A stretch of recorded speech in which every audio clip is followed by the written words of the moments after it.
పెళ్ళైనా పండగైనా వేడుక ఏదైనా పట్టు చీరల ప్రత్యేక వేదిక వారాహి సిల్క్స్. ఆంధ్రప్రదేశ్లో కూటమి ప్రభుత్వం ఏర్పడిన తర్వాత వరుసగా ప్రాజెక్టులకు సంబంధించినటువంటి ప్రకటనలు వస్తున్నాయి. పెట్టుబడులకు సంబంధించినటువంటి భారీ లిస్టు కూడా రిలీజ్ చేస్తున్నారు. కొన్ని ఒప్పందాలు ఎంఓయూలు కూడా కుదురుతున్నాయి. అయితే ఇవన్నీ ఎంతవరకు మెటీరియలైజ్ అవుతున్నాయి, అవ్వడం ద్వారా రాష్ట్రానికి కలిసి వచ్చేటువంటి అంశాలు ఏంటి? ప్రధానంగా ఉద్యోగ కల్పన అనేది ముఖ్యమైన ఎజెండాగా కూటమి ప్రభుత్వం చెబుతోంది. ఆ దిశగా అడుగులు పడుతున్నాయా లేదా? ఈ అంశాన్ని విశ్లేషించేటువంటి ప్రయత్నం చేద్దాం. మనతో పాటు సుబ్రహ్మణ్యం గారు అనలిస్ట్ ఉన్నారు. సుబ్రహ్మణ్యం గారు నమస్కారం. నమస్తే సార్. గవర్నమెంట్ ఏర్పడినప్పటి నుంచి ముఖ్యమంత్రి గారు కావచ్చు, ఉప ముఖ్యమంత్రి కావచ్చు, ముఖ్యంగా ఐటీ మినిస్టర్ నారా లోకేష్ గారు వరుసగా ఒప్పందాలపైన ఫోకస్ పెడుతున్నారు. పెద్ద కంపెనీలు తీసుకొస్తున్నారు. ఇండస్ట్రీస్కి సంబంధించినటువంటి లిస్టులు పేరు చూస్తే చాలా పెద్ద కంపెనీలు వస్తున్నాయి. ఇంటర్నేషనల్ లెవెల్ మల్టీనేషనల్ కంపెనీలు ఇవన్నీ వస్తున్నాయి. సో ఆల్మోస్ట్ 7వ నెలకు వచ్చేసింది గవర్నమెంట్. అసలు ఎన్ని రియలైజ్ అయినాయి? విపక్షం చేస్తున్నటువంటి ప్రధాన ఆరోపణ, గతంలో కూడా ఇలాగే హడావుడి చేశారు, ఏది మెటీరియలైజ్ కాలేదు అని విమర్శించారు. అవును సార్. సో అసలు ఏంటి వాస్తవం ఏంటి? ఇప్పటివరకు చేసుకున్న ఒప్పందాలు ఏంటి? వాటి సైజ్ ఎంత? అవి అమల్లోకి వెళ్ళే దిశగా అసలు అడుగులు పడుతున్నాయా? సార్, ఇప్పుడు రాష్ట్రానికి మన ఆంధ్రప్రదేశ్ పరిస్థితి మీరు చూసినారంటే ముఖ్యంగా ఆర్థికంగా చాలా వెనకబడిపోయినటువంటి రాష్ట్రం. ఇక్కడ ఆర్థిక వృద్ధి జరగాలంటే పరిశ్రమలు రావాలి, ఉద్యోగ కల్పన జరగాలి. ప్రభుత్వం వచ్చిన గత 6 నెలలు పూర్తిగా తీసుకుంటే మనం కూడా చాలా వీడియోల గురించి మాట్లాడినాము, చాలా విన్నాం కూడా. కానీ గవర్నమెంట్ దగ్గర నుంచి అప్రూవల్ అయిపోయి ఇంకా మొదలుపెట్టి వాటికి టైం లైన్స్ విధించినటువంటి కంపెనీలు 9 కంపెనీలు. ఓకే. వీటి ద్వారా రాష్ట్రానికి వస్తున్నటువంటి పెట్టుబడులు మొత్తం వచ్చేసి 1,80,000 కోట్ల చిల్లర, 1,82,000 కోట్ల 164. వీటి వల్ల మన ఆంధ్రప్రదేశ్లో మొత్తం ఉద్యోగ కల్పన 2,66,000 మందికి చిల్లరకి జరిగే అవకాశం ఉంది. వాటిల్లో మొట్టమొదటి మనం చూసినామంటే మొదటి నుంచి మాట్లాడుతుండేటటువంటి company BPCL, Bharat petroleum corporation limited, Ramayapatnam Nellore దగ్గర 90,000 కోట్లతో ఇంచుమించు 2,000 ఉద్యోగాలు వస్తాయి. 6,000 ఎకరాల్లో పెడుతున్నారు. దీన్ని గాన కంప్లీట్ చేస్తే ఇప్పుడు 9 నుంచి 11 మిలియన్ల మెట్రిక్ టన్నుల చమురుని శుద్ధి చేసేటటువంటి కెపాసిటీ వస్తుంది. అది పూర్తయిందంటే మొత్తం 23,000 మిలియన్ల మెట్రిక్ టన్నులు చమురును శుద్ధి చేసే కెపాసిటీ రాష్ట్రం మొత్తానికి వస్తుంది. అలా జరిగిందంటే దేశంలోనే గుజరాత్ తర్వాత చమురును శుద్ధి చేసే ఎక్కువ కెపాసిటీ ఉన్న రాష్ట్రంగా ఆంధ్రప్రదేశ్ అవతరిస్తుంది. అది ఒక గొప్ప పేరు. సో ఇది ఒకటి. BPCL తో పాటు ఇప్పుడు అరామ్కో అని చెప్పని సౌదీ అరేబియా, అది డిస్కషన్ లో నడుస్తుంది సార్. సో అది కూడా టైప్ అయితే ఇంకా ఈ కెపాసిటీ పెరిగే అవకాశం. అది టైప్ అయిందంటే ఇంకా కెపాసిటీ పెరుగుతుంది. దాని పక్కనే కానీ ఇచ్చినారంటే ఇంకా కెపాసిటీ పెరుగుతుంది. ఇప్పుడు ఇది అప్రూవల్ అయిపోయింది, వర్క్ స్టార్ట్ అవుతుంది. ఈ ప్రాజెక్ట్ వచ్చి 2030కి పూర్తి అవుతుంది. దీంట్లో గవర్నమెంట్ వాళ్ళకి ఇస్తున్న ప్రోత్సాహాలు వచ్చి ఇంచుమించు 73,000 కోట్ల వరకు ఉంటుంది. అదే గవర్నమెంట్కి ఈ సంస్థ పెట్టడం ద్వారా రాబోయే 20 సంవత్సరాల్లో కలిగే మేలు ఏంటంటే ఒక 83,000-85,000 కోట్ల మేలు జరుగుతుంది. సో ఇది ఒక ప్రాజెక్టు.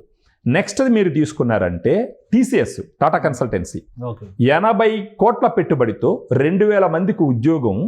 ఇది వచ్చేసి వర్క్ జూన్లో నుంచే స్టార్ట్ అయిపోతుంది. జాబ్స్ ఆల్రెడీ ఒక ఆఫీస్ కూడా చూసి, ఆఫీస్ ఉంది, రెంట్ బిల్డింగ్ కింద తీసుకుందాం. అవును, జూన్లో నుంచే ఉద్యోగాలు ఇవ్వడం మొదలు పెడతారు. ఇది వచ్చేసి మధురవాడ, వైజాగ్.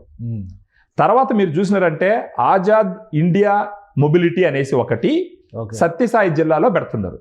ఇది ఏంటంటే సార్, ఓల్వో బస్సులు, ఇసుజు బస్సులు, వాటికి బాడీస్ తయారు చేసేటటువంటి ఒక సంస్థ.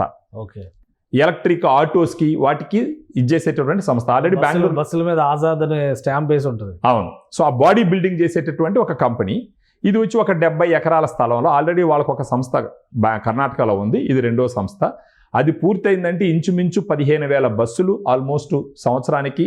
తర్వాత కొంత ఆ వర్క్ పరంగా వస్తుంది, దానికి సంబంధిత వేరే కంపెనీలు కూడా వస్తాయి. ఇప్పుడు దీని వర్క్ ఆల్రెడీ స్టార్ట్ అయింది. ఇది సత్యసాయి జిల్లాకి సంబంధించింది, రాయలసీమ. తర్వాత మీరు చూసినారంటే ఈ గ్రీన్ హైడ్రోజన్, గ్రీన్ అమోనియా కాకినాడలో వస్తున్నటువంటి 2 ప్రాజెక్టులు. దీనివల్ల ఇంచుమించు 4,000 నుంచి 5,000 మందికి ఉద్యోగాలు వచ్చేటటువంటి ఒక అవకాశం. అది కాకుండా బిల్డ్ వెల్ అని చెప్పేసి ఇంకొక కంపెనీ అనకాపల్లి. అది కాకుండా ఇంకొకటి మేజర్ 2 రంగాల్లో ఇది జరుగుతుంది సార్. ఒకటి వచ్చేసి పారిశ్రామిక రంగం, ఇంకోటి వచ్చేసి మనకు రెన్యూబుల్ ఎనర్జీకి సంబంధించి బాగా ఫోకస్ చేస్తున్నారు. ఇంకొక 2 కంపెనీలు రెన్యూబుల్ ఎనర్జీకి సంబంధించి, తర్వాత ఈ టాటా పవర్ కి సంబంధించి కర్నూలులో వస్తుంది. సో రేపు ప్రధానమంత్రి వస్తారు అని చెప్తున్న గ్రీన్ హైడ్రోజన్ ప్రాజెక్ట్ వస్తే అదొక 1,00,000 కోట్లు లెక్క చెప్తున్నారు. అవును, అంటే అది కాకుండా ఇవి ఆల్రెడీ మెటీరియల్ అయిపోయినట్టు, అంటే అప్రూవల్ అయిపోయి వర్క్ స్టార్ట్ అయిపోయినట్టు. సో అది కాకుండా ఇంకొకటి వచ్చేసి కంప్రెస్డ్ బయోగ్యాస్ సిబిజీ. దీని ద్వారా ఇంచుమించు 65,000 కోట్ల పెట్టుబడి. రిలయన్స్ ఒక 2.5 లక్షల మందికి ఉద్యోగాలు.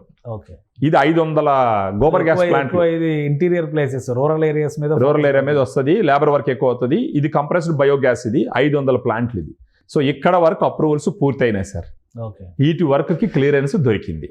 సో ఒక 6 నెలల్లో 9 కంపెనీలు 1,82,000 కోట్ల పెట్టుబడి, 2,66,000. కంపెనీలు కాదు, ఓన్లీ పెద్ద ప్రాజెక్టులు ఏవైతే ఉన్నాయో అవి క్యాలిక్యులేట్ చేస్తే 1,80,000 కోట్లు దాటుతుంది. అవును, ఈ 6 నెలల. మిగతా అన్ని డిస్కషన్ స్టేజ్ లో ఉన్నాయి. కొన్ని ఎంఓఎస్, ఇప్పుడు గూగుల్ కూడా ఎంఓయు అయ్యింది, కానీ కంప్లీట్ క్లియరెన్స్ ఇంకా రాలా. గూగుల్ వైజాగ్ లో మీరు చూసినట్టు ఎంఓ అయ్యింది డేటా సెంటర్స్ కి, ఇంకా క్లియర్ కాల. సో గవర్నమెంట్ నుంచి క్లియర్ అయిపోయి వాటికి టైం లైన్స్ సెట్ చేసి వదిలినటువంటి కంపెనీలు 6 నెలల్లో 2,66,000 మందికి ఉద్యోగాలు. సో ఇవన్నీ వచ్చినాయంటే వాటికి సంబంధిత మిగతా రంగాలు రావడం. ఇంకొకటి అసలు ఈ ప్రాజెక్టులు వస్తున్నటువంటి విధానం చూస్తే కూడా స్టేట్ లో ఏదో ఒక పక్కన ఒక జిల్లాలకు ఒక ప్రాంతానికి పరిమితమైనటువంటి దాఖలాలు కనిపించడం లేదు. అవును, కరెక్టే కదా. అంతే సార్. ఇప్పుడు దాన్ని ఎలా చూడాలంటే, ఇప్పుడు నేను పెట్టాలన్నా కూడా అంటే ఫోర్స్ఫుల్ ఫిట్ అంటారు. ఇప్పుడు ఒక ప్రదేశంలో, ఇప్పుడు కర్నూలు అంతా ఒక రెన్యూబుల్ ఎనర్జీకి కేంద్రంగా చేయాలనుకున్నప్పుడు అక్కడ ఒక రెన్యూబుల్ ఎనర్జీ తీసుకొచ్చి ఇంకేదో మూలం ఇంకో దగ్గర, లేదంటే అనుకూలంగా లేని దగ్గర అలా పెట్టడం కరెక్ట్ కాదు కదా. అక్కడున్న నైసర్గిక స్వరూపం, వాతావరణ పరిస్థితులు, అక్కడ ఉన్నటువంటి వనరులు, వాటన్నిటికీ అనుకూలంగా దేనికి సంబంధించింది అక్కడ పెట్టాలా. ఆ పాయింట్ ఆఫ్ వ్యూలో మీరు చూసినారంటే కాకినాడ దగ్గర ఈ గ్రీన్ హైడ్రోజన్, గ్రీన్ అమ్మోనియా అదంతా కొంచెం ఇంధనానికి సంబంధించిన ఏరియా. కొంచెం ఈ రెన్యూబుల్ ఎనర్జీ సంబంధించి ఇక్కడ కర్నూలు దగ్గర. తర్వాత ఇప్పుడు మీరు ఆజాద్ ఇండియా మొబిలిటీ చూసినారంటే సత్యసాయి జిల్లా, అటుపక్క అంతా హార్డ్వేర్, చిత్తూరు జిల్లా అదంతా మ్యానుఫ్యాక్చరింగ్ హార్డ్వేర్, అది ఇది. సో ఈ రకంగా చూడాలి మనం దాన్ని. వైజాగ్ లో చూస్తే సాఫ్ట్వేర్, టీసీఎస్. ఇప్పుడు ఇవన్నీ కూడా ఆల్రెడీ అప్రూవల్ అయిపోయి పనులు వర్క్ స్టార్ట్ అయిపోయేటటువంటి పరిస్థితి. రాబోయే రోజుల్లో ఏం ఆటంకాలు ఉండవు, ప్రభుత్వం ఇంకేం ఆటంకాలు ఉండవు సార్. అంటే అప్రూవల్స్ అయిపోయినాయి, వాళ్ళు వర్క్ స్టార్ట్ చేస్తారు, ల్యాండ్ అలొకేషన్ కూడా జరిగిపోయింది వీటికి. ఇంకా వాళ్ళు పోయి పని చేసుకోవడమే. సో విమర్శలను పట్టించుకోవాల్సిన అవసరం లేదంటే, అవసరం ఏమంటే నిజమైనటువంటి ఒప్పందాలు కావు, ఈ ప్రచారం అంతా పక్కన పెట్టేయాలి. లేదు సార్. ఇప్పుడు ఫర్ ఎగ్జాంపుల్ మనం అనుకుందాము, గత ప్రభుత్వం వచ్చిన 6 నెలల్లో ఇన్ని కంపెనీలు వచ్చినట్టు కానీ వాళ్ళు చెప్పలేదు, మనం బిజీగా ఉన్నారు కదా, అంతా రివర్స్ టెండరింగ్ లో బిజీగా ఉన్నారు. రివర్స్ టెండరింగ్ అప్పుడు జరిగిన తోడే పనిలో ఉన్నారు. రివర్స్ టెండరింగ్, తర్వాత ఏదో పగలగొట్టడాలు. సో తర్వాత వాటిల్లో వాళ్ళ ప్రయారిటీస్ వేరున్నాయి. ఇప్పుడు వీళ్ళ ప్రయారిటీస్ వచ్చేసి ఇప్పుడు ఎలా అయితే రాష్ట్రాన్ని గాడిలో పెట్టాలన్నదే పాయింట్గా జరుగుతున్నటువంటి ఒక ప్రయత్నం. సో ఎవరైనా సరే సార్, ఇప్పుడు నా పాయింట్ ఏమంటే వైఎస్ఆర్సీపీ కావచ్చు, టీడీపీ కావచ్చు, బీజేపీ కావచ్చు, జనసేన కావచ్చు, ఇప్పుడు ఈ కంపెనీలన్నీ వచ్చినాయంటే మళ్ళా ఒక అనాగరిక ఆలోచనతో, ఒక ఆటవిక ఆలోచన విధానంతో అయినప్పుడు చూద్దాంలే, పట్టినప్పుడు చూద్దాంలే పద్ధతి కాదది. అసలు నాయకులు చెడ్డోళ్ళు కాదు సార్, ప్రజలు చెడ్డోళ్ళు. ప్రజల ఆలోచన, ఇప్పుడు ఫర్ ఎగ్జాంపుల్ మనం అనుకుందాము, మన రాష్ట్రం మొత్తం కలిసి ఎంతమంది రాజకీయ నాయకులు ఉంటారు సార్? కీ పొజిషన్లో ఉన్నవాళ్ళు ఒక 10,000 మంది ఉంటారా? ఫర్ ఎగ్జాంపుల్ ఒక 10,000 మంది ఉంటారా? 10,000 మంది 5 కోట్ల మంది జనాలు గొర్రెలు చేస్తున్నారు. ఎంత దురదృష్టకరమైన పరిస్థితి. కాబట్టి తెలివితేటలు పెంచుకోవాల్సిన జనాలు తెలివితేటలు పెంచుకోవాలా? ఇప్పుడు 5 కోట్ల మంది జనాలు తెలివిలు పెరిగితే ఈ 10,000 మంది ఏమి చేయలేరు. వీళ్ళకి అనుగుణంగా వాళ్ళు నడుచుకోవాల్సి వస్తుంది. ఇప్పుడు చెప్పేవాడు 100 చెప్తాడు సార్, చెప్పేవాడు హరికథలు 100 చెప్తాడు, వినేవాడికి ఉండాలి కదా విజ్ఞానం అన్నీ ఉండాలా. సో ప్రజలు ఎవరైనా సరే ఇప్పుడు రేపు దీంట్లో ఇప్పుడు చేసే దాంట్లో కూడా ఎక్కడ పొరపాట్లు ఉంటే ఎత్తి చూపించు. పదే చంద్రబాబు నాయుడు గారు ఏం చెప్తున్నారు? ప్రజలు మీరు చెప్పండి, ఓట్లు వేసేసి మీ బాధ్యత అయిపోయిందని అనుకోవద్దు, మీరు మమ్మల్ని సక్రమైన మార్గంలో నడపండి. అంత అనుభవం ఉన్న వ్యక్తే చెప్తున్నాడు. నాకు అన్ని తెలిసేసి అనుకుంటా, ఓట్లు వేసేసిన నాకు పొజిషన్ వచ్చేసి మీరు ఏడన్నా చావండి, నా ఇష్టం వచ్చినట్టు నేను చేస్తానని ఆలోచన లేదు కదా. సో ప్రజలు మారాలా, ప్రజలు మారి వీళ్ళు తప్పు చేస్తే ఎత్తి చూపించండి, కానీ చేసే మంచి పనిని అభినందించండి. ఒకవేళ ఓపెన్ గా కాకపోయినా మనసులో అన్నా ఫీల్ అవ్వండి, రేపు ఓపెన్ గా బయటపడతారు. సో ఇది సార్ మన రిజల్ట్ లో వచ్చినట్టు, అంతే ఇంకా అంతే సార్, ఆ రకంగా చూడాలి. థ్యాంక్ యూ సుబ్రహ్మణ్యం గారు. ఇది ఆంధ్రప్రదేశ్ ప్రభుత్వం ముఖ్యంగా కూటమి ప్రభుత్వం గత 6 నెలల్లో చేసుకున్నటువంటి ఒప్పందాల్లో మెటీరియలైజ్ అయినటువంటి అంశాలని చూస్తే కనుక దాదాపు 1,82,000 కోట్ల రూపాయలకు సంబంధించినటువంటి పనులు రాష్ట్రంలో శరవేగంగా మొదలవుతున్నాయి. రాబోయేటువంటి రోజుల్లో ఇవి పూర్తి స్థాయి రియలైజేషన్ కనుక జరిగితే అనేక ఉద్యోగాలు రావడంతో పాటు రాష్ట్ర ఆర్థిక స్వరూపం మారే అవకాశం ఉంటుందని సుబ్రహ్మణ్యం గారు విశ్లేషిస్తున్నారు. ఇది special discussion. Keep watching. Suman టీవీలో మీ పర్సనల్ అండ్ బిజినెస్ ప్రమోషన్స్ కోసం కింది నెంబర్కి కాంటాక్ట్ చేయండి.